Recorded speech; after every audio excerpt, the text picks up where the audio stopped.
fight this guy, or I'm about to deck your halls.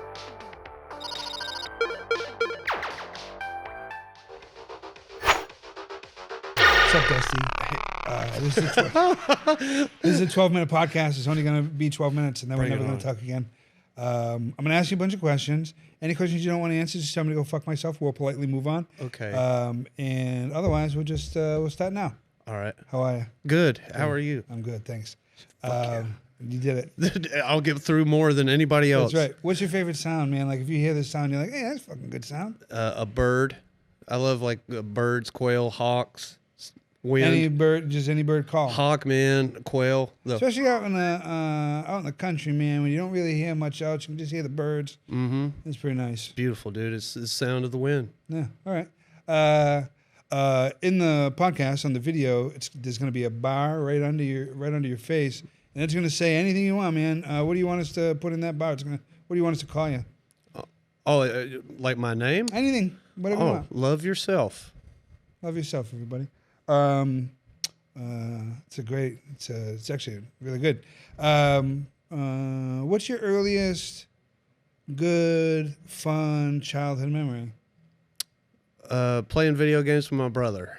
Playing video games with your brother? Yeah, man. What system were you guys playing? Super Nintendo. Yeah, Super Nintendo. And how old were you? I was probably like 6. Yeah. Mm-hmm. Older brother? Yeah. Yeah. Brandon's like 4 years older, so he was like way better at video games. Yeah. So for him to win, sometimes I wouldn't look because it's better luck if you don't look. Yeah, that's right. And that's how he beat Shang Tsung before church. And man, we bragged at church about beating Shang Tsung like the whole time. We're like, man, Jesus rules, but also Brandon just beat the shit out of this fucking game. Was that the first system you guys had, the Super Nintendo? Nah, we had an Atari. Yeah. Yeah. What games stand out for you as games you played with him that you guys loved the most? Definitely Mortal Kombat. Yeah. Any fighting game, stuff like that. Mario Kart, especially the battle mode where you got like the 3 little, little stuff. Balloons, yeah. Yeah, man. Mm-hmm. Those were. I mean, that's when games like that really got more competitive. Street Fighter stuff like that. Yeah. That's where skill came in. Was more what it mattered. Oh, yeah, that's super cool. How old are you now, if you don't mind me asking? How old am I? Yeah. 36. 36 or forever. 36 years. If 1 year, you could take 1 year, what do you think your fucking best year was, age-wise? What year was like, dusty? Physically, I would say 27. Okay. And now. And I'd say best year, it all depends on what's best. If I'm talking about the best year of love, then that would have been maybe 10 years ago when I met my ex-wife or something like that. You know what I mean? If I'm talking about financially, when mom and dad paid for everything, you know what I mean? Like ever since then, I haven't been able to pay for everything. Yeah. It's weird. But so I don't know. That's a hard question to answer, man. Yeah. I think it's by basis of what year it counts for what. Yeah. Yeah. In all of those years, what year would you say stands out as one of the toughest to get through? 2009. 2009, very specifically. Very. Yeah. Mind if I ask why? Yeah, man. It was like the best, worst year of my life. Okay. I had so many beautiful experiences and great experiences, and then horrible experiences. It's like complete up and down all in 1 year, and it just all centered around 2009 for some reason. It's confusing, right? To be in something that's going well and also wild at the same time. Oh, dude, it's like being at an unsafe amusement park. Like, you're going to have fun, but you probably die. Like I came so close to dying that year, and also living the most I ever felt like I had lived at that point in my life. What is it that allowed you to live so aggressively? Oh, definitely drugs. Like, and my friends who did it with me, you know what I mean? Till it wasn't fun anymore. Right. And it, like I said, the bad amusement park, you're like, holy shit, I got tetanus. And I lost my leg or something like that. Yeah. I'm Neil too, but depression, all kinds of, what do you call it? Panic attacks. That's when I first got my first panic attack. I was like, what the You know, life is fine and dandy, like, and then you're like, huh, what's this feeling? And it was like that for years after that. So that's your introduction to like the mental health side of stuff for you? Is that the first time that it was on your radar? 100%. Yeah. And then so you feel that, and I'm guessing it picks up in frequency, or you just notice it more often? It just happened at all. It just hit like somebody had just walked up to me and hit me with a baseball bat. How do you deal with that? Cower. I did it first. You know what I mean? Like For how long? Probably a year, because I kept feeling like I was going to die. What does that look like? Oh, that looks like a child, like a little baby. Just cowering? Just complete But afraid, I mean, like you're on not a going ball. anywhere. You just No, I went places. I did things that scared me, but it's still I just freak out, and I'd have to go be alone in the car or Right. something like that, or just be outside, or be like, whenever you guys are ready, let's go. do you deal with that at all now? No, You don't. I mean, I still deal with the feeling of fear. I'm scared all the time, Yeah. but I'm not afraid of anything. I'm not afraid to do anything, if that And makes you sense. used to be. What's Yeah, the, I difference between fear then and now? stops you. Scared is just being aware. Yeah. I think being aware of things like, oh, this is a whatever, Should be afraid of some things. Yeah, like if you're going to the jungle, which we've all been, like, Yeah, you be scared of the jungle. Yeah. But don't be afraid of it. You got to have a healthy jungle fear. Dude, exactly. Like, watch the movies that teach us about the jungle. Obviously, the book on the Jumanji. jungle, Oh, the Jungle right. Book. The I mean, Jungle Book, I mean, right. come on. Yeah. Not all animals are bad there, but I was scared. George of the Jungle. Right. Exactly. Watch out for that tree.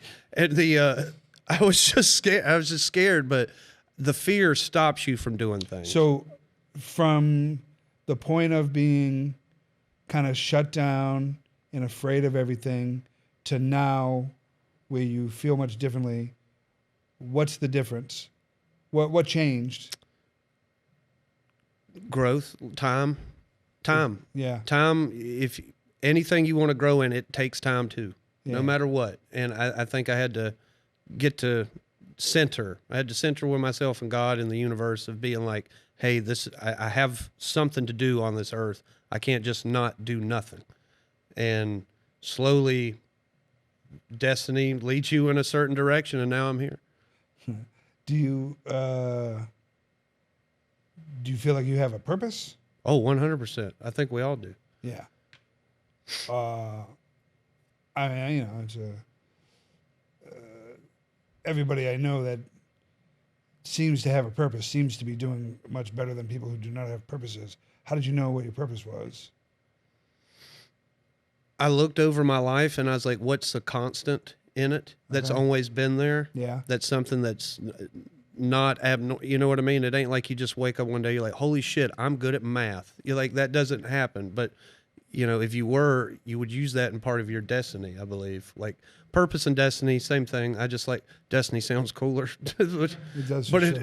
it sounds like knights or something like that. But Yeah. I believe, what was the question again? I'm sorry. Just finding your purpose. Oh, when did I know? Yeah. How did you know? For me, I think when somebody told me that if I'm not using, see, I was at a party having a good time, making people laugh, and a person's like, Dusty, you ought to use that. You ought to get up and do something. Because if you're not, you're wasting it. Okay. And that really hit me hard. Yeah. And the next week, I went to the idiot box. Yeah. And boom, No shit. never stopped. Yeah. It's super interesting, man. If you right now go back and talk to 2009 Dusty, just before, late 2008, what do you say? First of all, just shave it off, dude. Just shave it off. It gets okay. You got a decent shaped head. Don't Yeah. worry about it. Nobody's going to give a shit. Nobody cares. Don't worry about failing, because you're going to, even if you don't try to. So wouldn't you rather fail trying at something you want instead of failing at something you didn't choose to fail at? That's double loss, Also, don't marry that one, okay? Second, do comedy. Do comedy. Meet 5 Eric. seconds. Meet Eric really quick. Invest in Mr. Goodbar, and I love you.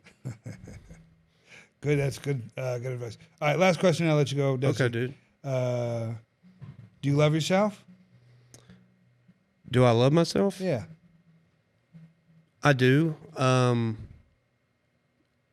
trying to do that more often without the balance of not kissing your own ass and also being good to yourself is very difficult. That balance is.